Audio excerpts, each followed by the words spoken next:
Hi there guys again. This time we're going to talk a little bit about color. What is color?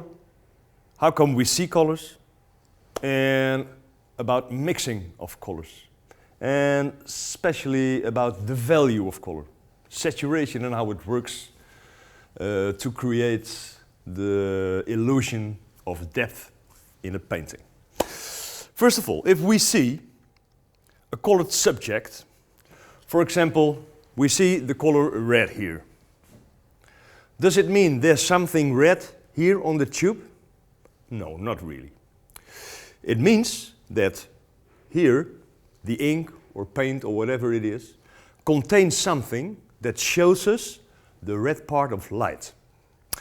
Every light, every white light I should say, actually consists of all the colors of the rainbow, the spectrum.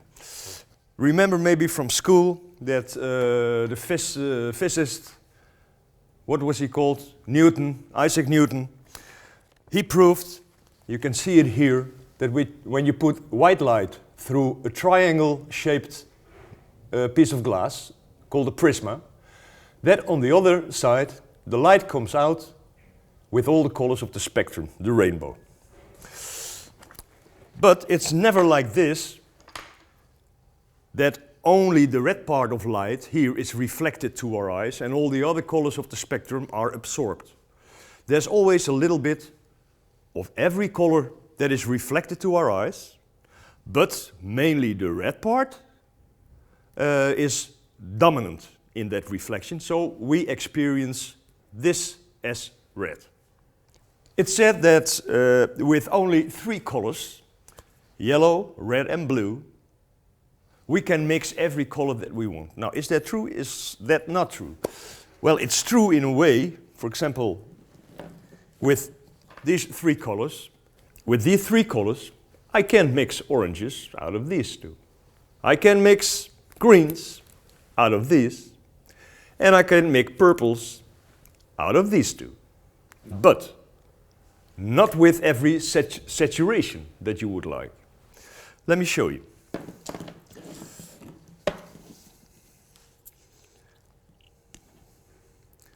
Lemon yellow, magenta red, and cyan blue. Now I just said that when we see a color, it's never only that colored part of the light. There's always also some reflection of the other colors of the light. And in the case of lemon yellow, the yellow part is dominant, but it's on the greenish side. So it's also a little blue, more than the other colors that is reflected too. And it makes it a little greenish yellow. The magenta red is on the purple side. So of the other colors, there's more reflection of the blue also, but mainly the red. The cyan blue, mainly blue, but on the green side, so with a little bit of yellow. So they're not completely pure. And let me apply this like this. Yellow.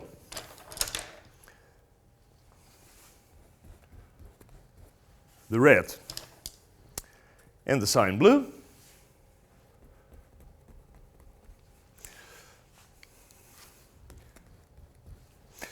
And now we start mixing the yellow and the red. So we'll make an orange, put it in between. We'll take the blue and the magenta, and we'll make a purple.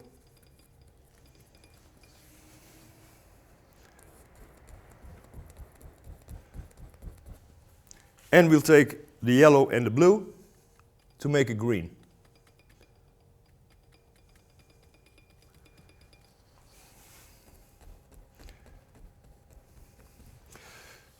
Now, like I said, the yellow contains a little bit of blue, the red contains a little bit of blue. Blue is opposite orange in this circle, and 2 complementary colors, when you would mix them, it will be completely gray. The color will be gone.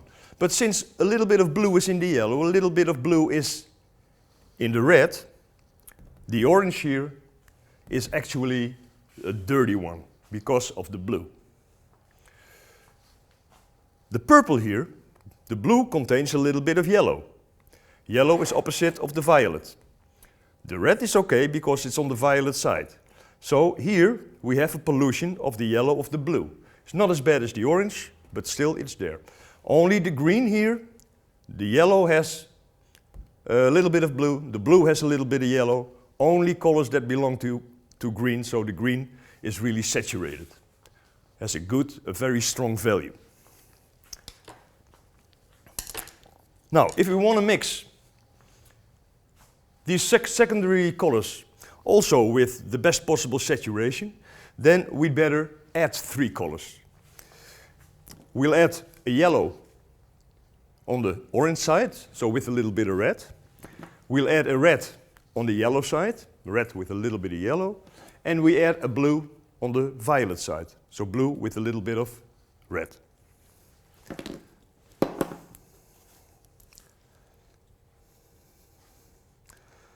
In this case, it's permanent yellow light.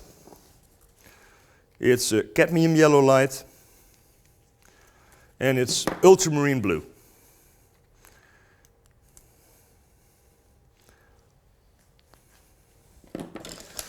Now, when we mix the yellow now with a little bit of the red, make an orange.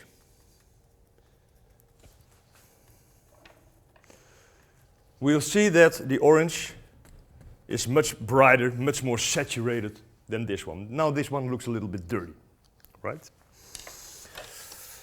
We're going to mix the red with the ultramarine blue. It gets very dirty because the red contains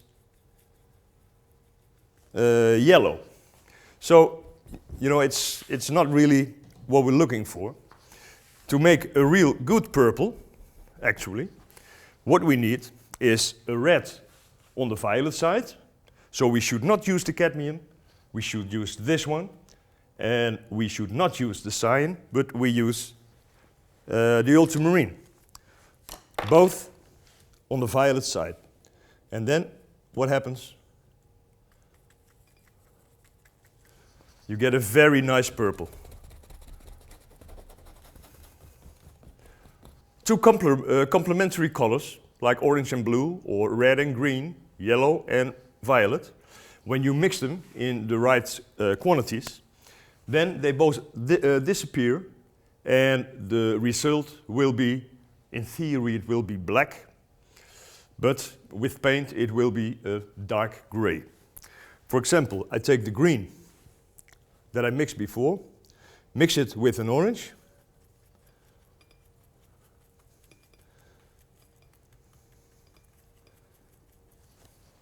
you see, it gets really dirty.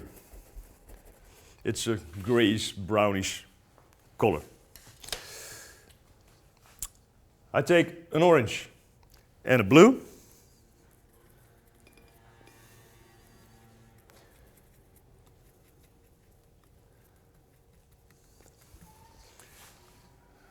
The orange and the blue. Also very dirty color. Put a little bit of blue, more blue inside. So that's better. And also the green. And the red. I'm gonna mix some more green here.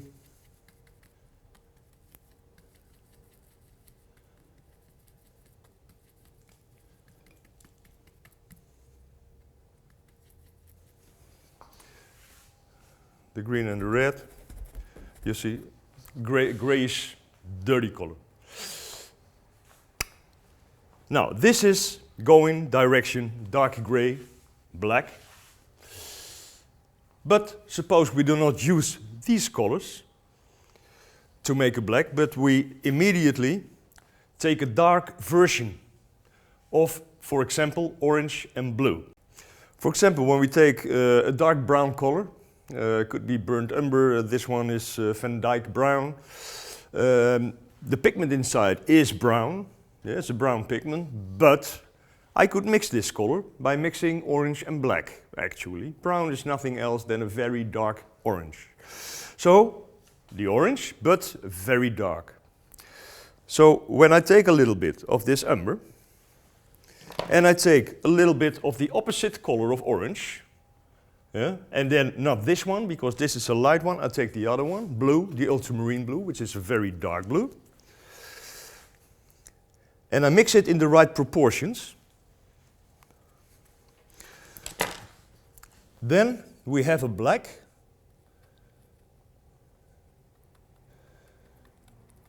That easily fulfills the color black in a painting. Let me show you what happens when we thin this down with a little bit of white. Then of course we should get gray.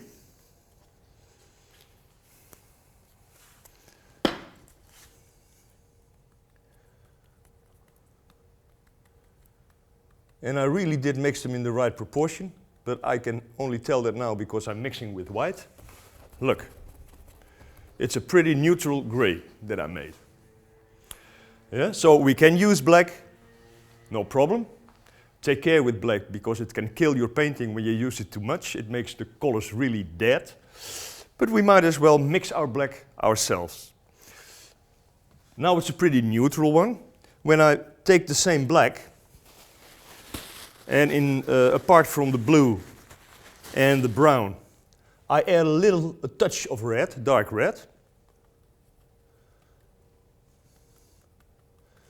Then pure. It's also black enough to be black in a painting. But now, when we mix it with a little bit of white, you will see that the undertone is a very different gray. So we can play with the blacks that we make. All right? A little bit of more of this, a little bit more of that, and the undertone of your grays is changing as much as you want. Now, with this whole mixing system, 6 colors and white, we can make all the colors in every value, every saturation that we want. And we can mix every gray that we want. And the illusion of space in your painting is nothing else than playing with these values. The further away, the less strong the color will be. So, by adding some of the opposite color and some white, the color tends to disappear. Bright colors, they have the tendency to approach. There's a whole lot more to say about color mixing and how colors work in a painting. You can find it in our booklets. This is the Dutch version, but it's in English, French, Spanish, German. So you can get it through your retail. It's called Color, and you find everything and much more that I just told. So guys, in all 8 episodes, actually, we gave a lot of technical information on everything concerning paint, but most important of all, enjoy it, have fun, and visit our website if you want to have more information. See you.